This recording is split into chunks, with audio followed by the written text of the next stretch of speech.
Hello and welcome back to the channel. We are back in the kitchen. Today we're making homemade bread, which is 10 times easier than you think and 10 times more delicious than any bread you've ever tasted in your entire life. I'm excited to make it with you. Sit back, relax, enjoy, and let's get right into it. So the first thing we're doing is we're taking 1 cup of water and we're heating that up in the microwave, and you want it to be, I think, 109 degrees. I'm pretty sure that's what it's supposed to be. If you make it too hot, it's going to kill the yeast and your whole thing is just not gonna work. It's just gonna be a fail. Your bread's not gonna rise. It's happened to me before and it was depressing. I made the water too hot. I didn't check the temp, made the whole thing. It was disgusting because it never rose. It was just like this weird bread-like substance, but it wasn't bread. I don't know what happened. I do know what happened. The water was too hot and it killed the yeast. So we're just gonna heat it up in the microwave. I'm starting with 30 seconds and going from there. So now that it's out, I'm using my handy dandy thermometer, which I use for a lot of things actually. So it's a great purchase. Thank you, Amazon. And I'm sticking it in here and I'll let you know what it says. Okay. We're at, oh, just kidding. It's going all over the place. It is going all over the place. I thought we were at 104. Turns out we're not. Let me give it a little mix. Maybe distribute the heat a little more evenly. I don't want to go too much hotter. I'm scared to go hotter, but we have to do it. I mean, I usually hit the 109 mark. That's where I like to kind of sit. We're sticking it back in. I'm going to do 15 more seconds. What do you think? Am I going to regret this? I hope not. It's back out. We're giving it another check. Let me just do a little mix really quickly. I don't even know if that helps. I have no idea if that does anything. I just feel like it helps the heat kind of get all around there. Oh, now we're too hot. I knew this was gonna happen. We're at 116 now. Too hot, too hot, too hot. And now I have to wait. I do this every time. I make it way too hot, then I have to wait at least 10 minutes for this thing to cool down. All right, it's cooled down a few degrees, which is good. I'm putting it in this bowl. And then I'm adding 2 tablespoons of active yeast.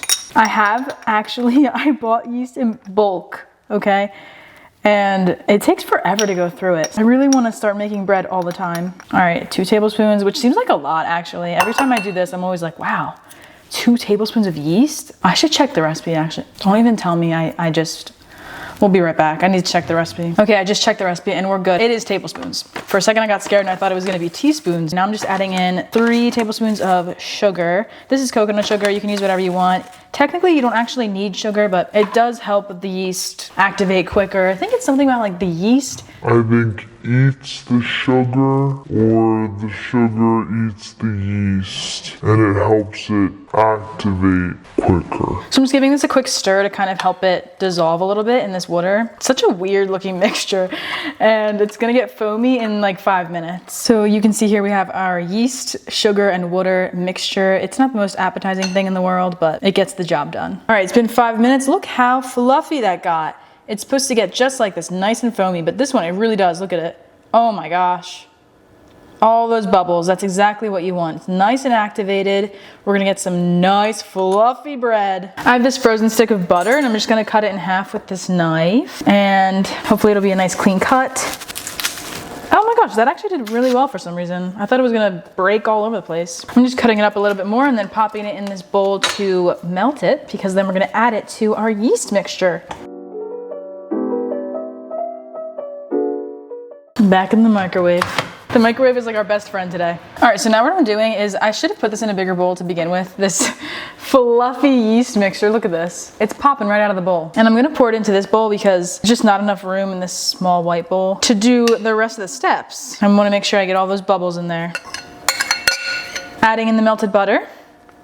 This recipe is super beginner friendly. If you made this, you could really impress all your friends. Now we're just measuring out the flour and I like to fluff it up with the spoon first because, I mean, technically it's best to measure flour with a scale and everything, but I don't have the scale, so it's just better if I just spoon it and fluff it right in there. Because you don't want to have dense flour. Because then it's real compact and it's actually going to be more flour than you intended, and then it messes up with whatever you're making. So you really want to make sure you're measuring it correctly. Just little baking tips for you from a seasoned pro such as myself. I'm kidding. There we go. I just whoop like that with the knife.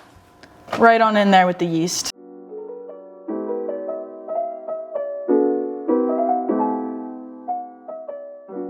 It's just such a mess. Whenever I work with flour, it just gets everywhere. It doesn't help that they put it in these bags. It's like they do this on purpose.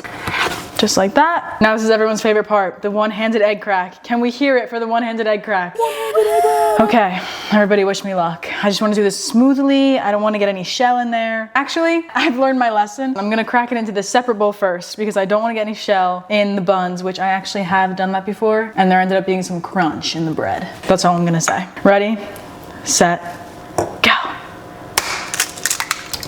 Oh, of course. The one time I do it in the bowl, it's perfect. It's smooth, it's perfect, no shell. It came out nice and easy. I think, okay, there goes my shell.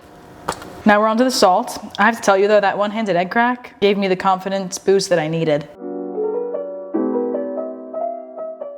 right, this is what we're looking like before we mix it all together and turn it into our homemade bread dough. I'm first giving this a quick mix with a spoon, and then we're gonna go in with our hands. We get into it. That's actually the fun part of making bread, is that you get to play with it a little bit. You know what I'm saying? You have this dough, and you got to just use your hands, get in there, do what you gotta do, turn it into a masterpiece. It comes together pretty quickly. It gets kind of tough pretty quickly like that. Hello. Now we're on to the fun part, which is kneading the dough.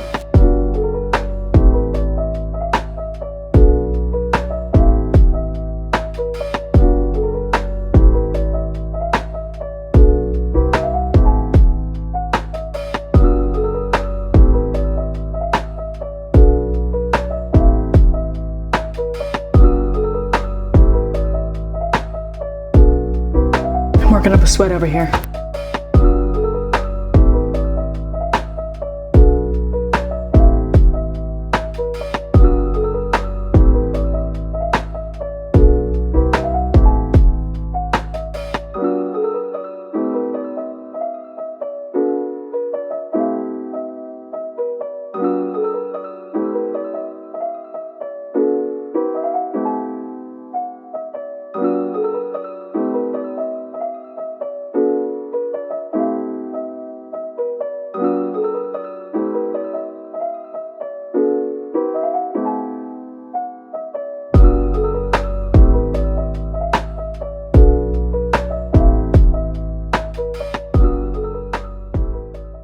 All right, it's been 15 minutes. Let's do the reveal. They've risen beautifully. Here they are, our 8 buns. Look at them. They look perfect. Now we're gonna pop them in the oven for, I think, 12 to 14 minutes. All right, it's time to take them out of the oven. It smells amazing in here. You have no idea. The smell of freshly baked bread, so good. It's like you're drooling. Are you kidding me? Okay, I wish you could smell this right now. It smells so good. I don't know the last time you've been inside of a bread bakery, but that's exactly what it smells like in here right now. That's exactly what it smells like. Do I need to open up a bread bakery? Tell me. Look at this. Ah! You need a closer look.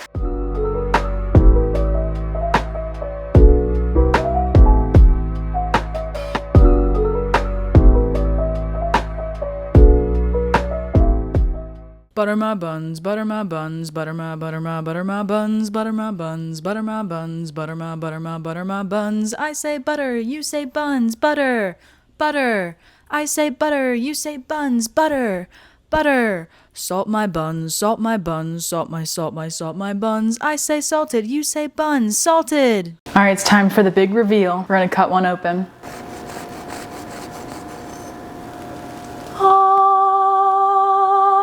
Perfection. Look at it. Smells so good. Is that not the perfect bun or what? And now it's time for the taste test. Oh my gosh. You don't even know. I'm gonna need a minute. And of course, I'm also gonna take a bite from the top because that's where the butter and the salt is.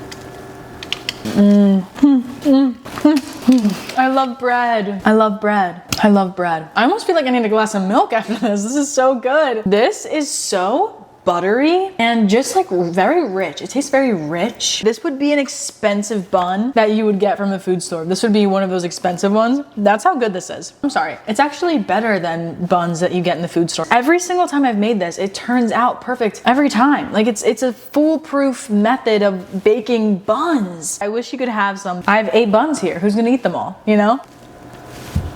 But these are great, perfect for burgers, perfect if you want to cut them in half, put some butter on there. And when I make them like this, I'll usually save a few to eat, obviously today, throughout the next few days, and then I'll freeze the other ones, and then I have them in the freezer and I can take them out whenever I want. A nice bun, homemade bread. So easy, so simple. And you just have it all the time. These are ready in literally 30 minutes. 30 minutes and you can have homemade bread? I'm sold. You've got me with that one. Hook, line, and sinker. So that's all I have for you today. If you enjoyed today's video, please leave a bread emoji in the comment section below. And let me know what else you would like to see, what else you want me to bake or cook in the kitchen, and I will see you next time.